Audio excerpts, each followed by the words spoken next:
తాకట్టులో ఉన్న బంగారాన్ని విడిపించి ఆ రోజు ఆన్లైన్ ధరకే కొంటుంది కొమ్మూరి గోల్డ్. ప్రపంచంలో మీరెక్కడున్నా మీ పేరుతో పూజలు హోమాలు నిర్వహించబడును. వేదమందిర్. ఓం గం గణపతయే నమః. స్వర్ణలక్ష్మి నమస్తే అస్తు. పరబ్రహ్మ స్వరూపిణి రాజ్యం దేహి ధనం దేహి సర్వకామాంచ దేహి మే. గణపతి మనందరికీ మంచి బుద్ధిని సిద్ధిని సక్సెస్ని ఇవ్వాలని చెప్పేసి కోరుకుంటూ, స్వర్ణలక్ష్మి అమ్మవారు మన అందరికీ చక్కగా బ్రహ్మ జ్ఞానాన్ని కలిగించాలని, తద్వారా మనం ప్రతిదాన్ని శోభాయమానంగా చూస్తూ ఎప్పుడు మనకి దుఃఖం అనేది లేకుండా ఉండాలని చెప్పేసి, ఎప్పుడు ఆనందభరితంగా ఉండాలని చెప్పేసి అమ్మవారిని కోరుకుంటూ, అమ్మవారిని అలానే మనందరికీ చక్కగా సమృద్ధిగా ధనాన్ని ఇవ్వాలని చెప్పేసి, భాగ్యాన్ని ఇవ్వాలని చెప్పేసి కోరుకుంటూ, అంతేకాకుండా మనందరికీ రాజ్యం ఖచ్చితంగా ఒక అథారిటీ, పవరు, స్టేటస్, ఒక దర్పం అవన్నీ మనకు అమ్మవారు ఇవ్వాలని చెప్పేసి కోరుకుంటూ, వీటితో పాటుగా సర్వకామార్థ సిద్ధి, మన మనసులో అనుకున్న ముఖ్యమైన కోరికలన్నీ చక్కగా నెరవేరాలని చెప్పేసి అమ్మవారిని మనం కోరుకుందాం. సో మనం జూలై మంత్ రాశి ఫలాల గురించి మాట్లాడుకుంటున్నాం కాబట్టి, జూలై మంత్ చాలా ముఖ్యమైన అనేక రకాలైన విశిష్టతతో కూడుకొని ఉంది. ఇందులో మనం కొన్ని ముఖ్యంగా చర్చించుకుందాం. ఒకటి, ఈ మాసం వచ్చేటప్పటికి ఫస్ట్ 15 డేస్ నిజ జ్యేష్ఠ మాసంతో ఉంటుంది, తర్వాత ఆషాఢ మాసంతో ఉంటుంది. ఈ జ్యేష్ఠ మాసంలో చాలా వరకు పెళ్ళిళ్ళు, ముఖ్యమైన కార్యక్రమాలు ఉన్నాయి. వీటితో పాటుగా ఎప్పుడైతే ఆషాఢ మాసం స్టార్ట్ అవుతుందో ఇందులో చాలా చాలా ముఖ్యమైన పనులు అయితే ఖచ్చితంగా ఉన్నాయండి. ఒకటి మనం చూసుకుంటే గురుమూఢమి స్టార్ట్ అవుతుంది. ఎప్పుడైతే గురుమూఢం స్టార్ట్ అవుతుందో, ఈ గురుమూఢమి మనకి జూలై 15 నుంచి ఆగస్టు 13 వరకు ఉంది. ఈ డేట్స్లో మనకి వివాహాలు కానివ్వండి, గృహ ప్రవేశాలు లాంటివి శుభకార్యాలు ఎక్కువగా చేయరు. అది ఒకసారి గమనించవలసిందిగా కోరుతున్నాను. వీటితో పాటుగా మనకి ఇంకొక ముఖ్యమైనది ఏమవుతుందంటే, మనకి దక్షిణాయనం స్టార్ట్ అవుతుంది 17వ తారీఖు నుంచి. అక్కడ నుంచి ఇప్పటిదాకా ఉన్న ఉత్తరాయణం కంప్లీట్ అయిపోయి దక్షిణాయనం స్టార్ట్ అవుతుందని గమనించాలి. తర్వాత 25వ తారీఖున మనకి తొలి ఏకాదశి స్టార్ట్ అవుతుంది. దానికి ముందుగా చాతుర్మాస వ్రతం అని చెప్పేసి 4 మాసాలు ముఖ్యమైన మాసాలుగా చాతుర్మాస వ్రతం కూడా ఇందులోనే స్టార్ట్ అవుతుంది. ఇంకొకటి లాస్ట్ అండ్ ఫోర్మోస్ట్ ఇంపార్టెంట్, ఈ 14వ తారీఖు నుంచి 22వ తారీఖు వరకు మనకి చైత్ర మనకి ఆషాఢ నవరాత్రులు అని చెప్తారు. వీటిని ఏమంటారు? గుప్త నవరాత్రులు అంటారు, లేకుంటే వారాహి నవరాత్రులు అని చెప్పేసి చేస్తూ ఉంటారు. ఈ నవరాత్రులు కూడా ఎంతో విశిష్టత కలిగి ఉంది. పర్సనల్గా ఈ 9 రోజులు నేను కూడా చక్కగా సింపుల్గా చేస్తాను, పెద్ద పెద్ద హడావుడిగా చేయకుండా. ఇలా చేసుకునే వాళ్ళందరికీ ఎంతో బాగా ఉపయోగకరంగా ఉంటుంది. లాస్ట్లో ఈ మంత్ మనకి గురు పూర్ణిమతో ఈ మాసం అనేది పూర్తి అవుతుంది. ఇన్ని రకాల విశిష్టత కలిగిన ఈ మాసంలో జ్యోతిష శాస్త్రం ప్రకారంగా కూడాను 3 ముఖ్యమైన గ్రహాలు మారుతూ ఉన్నాయన్నమాట. ఆ గ్రహాలు మనం ఏంటో చూసుకుంటే, జూలైలో 4వ తారీఖు, 7వ తారీఖు, 16వ తారీఖు, 21వ తారీఖు, ఇలా జూన్ అంటే 3 గ్రహాలు మారుతున్నాయి. ఈ మారి గ్రహాలు శుక్రుడు, బుధుడు, సూర్యుడు గ్రహాలు కూడా ఉన్నాయి. 4వ తారీఖు వచ్చేటప్పటికి శుక్రుడు, బుధుడు వచ్చి 7వ తారీఖు, 16వ తారీఖు సూర్య భగవానుడు మారుతూ ఉన్నారనమాట. ఈ యొక్క 3 గ్రహాల యొక్క ప్రభావం మనకి జూలై మంత్లో ఎలా ఉండబోతుందో మనం తెలుసుకుందాం.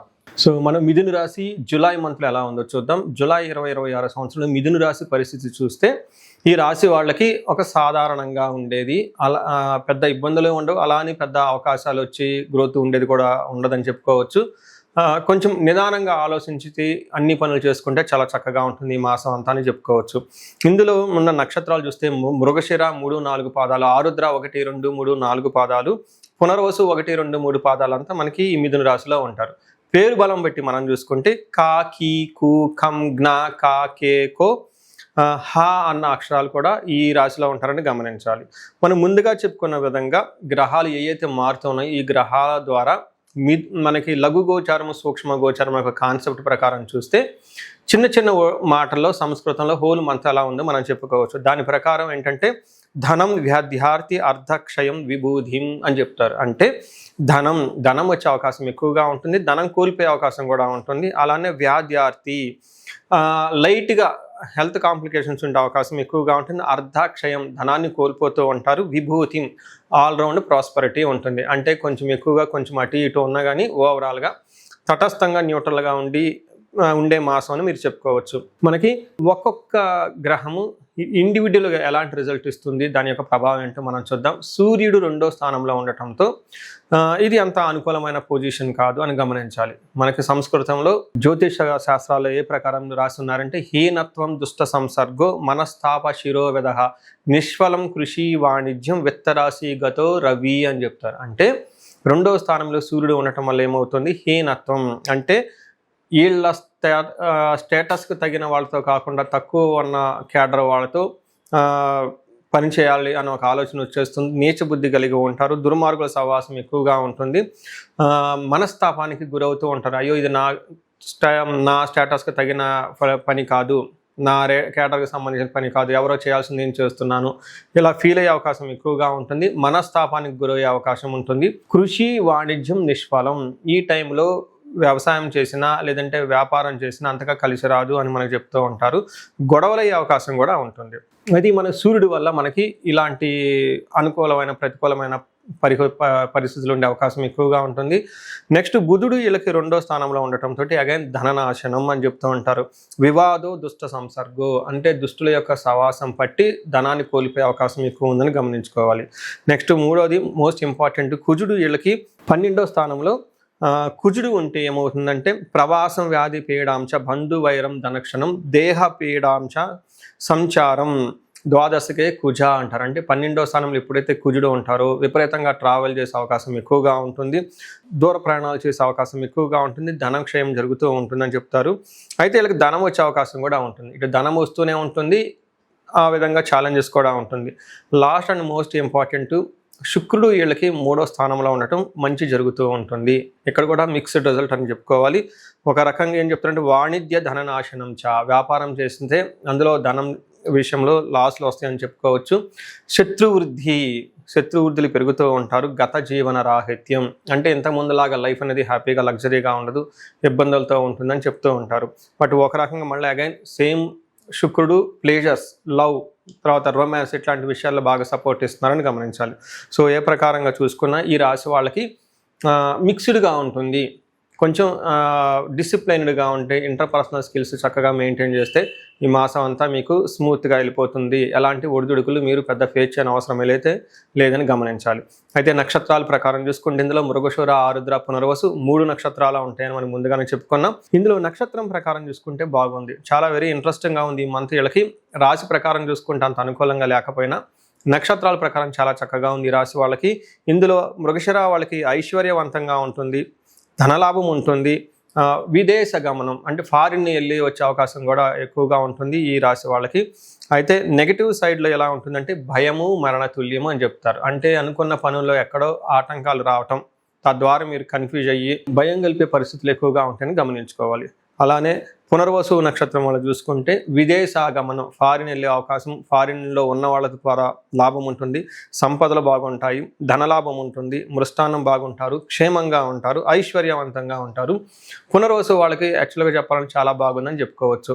సో ఈ ప్రకారంగా మీరు చూసుకుంటే ఈ రాశి వాళ్ళు అన్ని విధాలుగా బాగుంది కాబట్టి ముఖ్యంగా మృగశిర, ఆరుద్ర, పునర్వసు నక్షత్రం వాళ్ళు స్త్రీలతో జాగ్రత్తగా ఉండాలి. అంటే వీళ్ళు ప్రైమరీ ఎఫెక్ట్ కాదు కానివ్వండి, వీళ్ళకి తెలిసిన వాళ్ళు ఇంట్లో కానీ బయట కానీ ఎవరైనా లేడీస్ ఉంటే, ఇన్ కేసు లేడీస్ ఉంటే జెంట్స్కి ఎవరైనా ఉంటే వాళ్ళకి ఏదో ప్రాబ్లం వచ్చి తద్వారా మీకు ప్రాబ్లం అయ్యే అవకాశం ఎక్కువగా ఉంది. కాబట్టి ఇదంతా మీరు చక్కగా గమనించుకొని తగు పరిహారాలు చేసుకుంటే లైఫ్ అంతా 10 రెట్లు ముందుకెళ్ళే అవకాశం ఎక్కువగా ఉంటుంది. పరిహారాల్లో భాగంగా ఈ రాశి వాళ్ళు ముఖ్యంగా నేనేం చెప్తానంటేనండి, ఇది గోచార రీత్యం అంటే గోచార ఫలితాలు అని చెప్తూ ఉంటారు. అయితే మీ ఇండివిడ్యువల్ యొక్క జన్మరాశిలో చూడటం కూడా చాలా ఇంపార్టెంట్. ఈ గోచార రీత్యాలతో పాటు మీకు ఇండివిడ్యువల్గా ఉన్న దశాభుక్తి ఏంటి, ఏమైనా శాపాలు ఉన్నాయి, ఏమైనా గ్రహ దోషాలు ఉన్నాయో జ్యోతిష శాస్త్రంలో ప్రకారం అనాలిసిస్ చేసుకోవడం చాలా ఇంపార్టెంట్. ముఖ్యంగా ఎవరికైతే ఏజ్ 40 years ±5 years ఉంటుంది, అంటే 35 to 45 years ఏజ్ ఉండి మధ్యలో మీకు ఎక్కడైనా కనుక కెరీర్లో గ్యాప్ వచ్చినా, లేదంటే అనుకున్న పనులు కాకపోతున్నా, మధ్యలో స్టాగ్నేటెడ్గా అనిపించినా, లేదంటే ఏదైనా ఒక గందరగోళమైన పరిస్థితి, కయోటిక్ పరిస్థితుల్లో మీరు ఇన్వాల్వ్ అయ్యారు, తెలవకుండా అవుట్ ఆఫ్ యువర్ కంట్రోల్ వెళ్తూ ఉంది అనుకుంటే ఖచ్చితంగా మీ జన్మ జాతకం చూపించుకోవడం చాలా చాలా ఇంపార్టెంట్. ఎందుకు అంటే మనకు మోడర్న్ సైకాలజీలో, మోడర్న్ సైన్స్లో ఇది మిడ్ లైఫ్ క్రైసిస్ అంటారు. కానీ జ్యోతిష శాస్త్రం దీనికి చాలా విధాలైన పరిష్కారాలను చూపిస్తుంది. ఈ టైంలో 2 ముఖ్యమైన విషయాలు జరుగుతూ ఉంటుంది. అలా మీ గ్రోత్ కనుక ఆగిపోయి ఉంటే, ఫస్ట్ మీకేమైనా శాపాలు ఉన్నాయా, ఆ శాపాలు ఈ టైంలో యాక్టివేట్ అయ్యా అని చూసుకోవాలి. రెండోది ఈ టైంలో మీకు నడుస్తున్న దశాభుక్తుల యొక్క గ్రహాల యొక్క ఏమైనా దోషాలు ఉన్నాయా, ఈ 2 కారణాలు ఏంటో తెలుసుకొని వాటికి సంబంధించిన విశ్లేషణ చేసుకొని చక్కటి పరిష్కారాలు చేసుకొని పరిహారాలు చేసుకుంటే లైఫ్ 10 అంతలు ముందుకెళ్ళే అవకాశం ఎక్కువగా ఉంటుంది. నా దగ్గరకు వచ్చే క్లయింట్స్లో ఎక్కువగా ధనానికి ఇబ్బంది పడుతున్న వాళ్ళు స్వర్ణలక్ష్మి విశేష హోమం చేయించుకుంటూ ఉంటారు. శత్రు బాధలు విపరీతంగా ఉన్నవాళ్ళు మనకు వచ్చేటప్పుడు చండీ హోమం చేయించుకుంటూ ఉంటారు. వీటితో పాటుగా ఎవరికైనా హెల్త్ బాగలేకపోతుంటే ఆయుష్ సూక్త్యం, మహామృత్యుంజయ హోమం చేయించుకుంటూ ఉంటారు. భార్యాభర్తల కోసం అన్యోన్య దాంపత్య పాశుపత అభిషేకము లేదా విశ్వావసు గంధర్వరాజు హోమము ఇవన్నీ చక్కగా చేయించుకుంటూ ఉంటారు.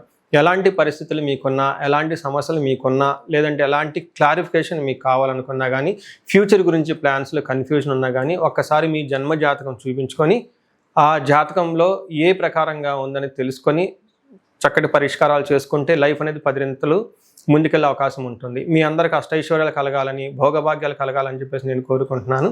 నమస్తే.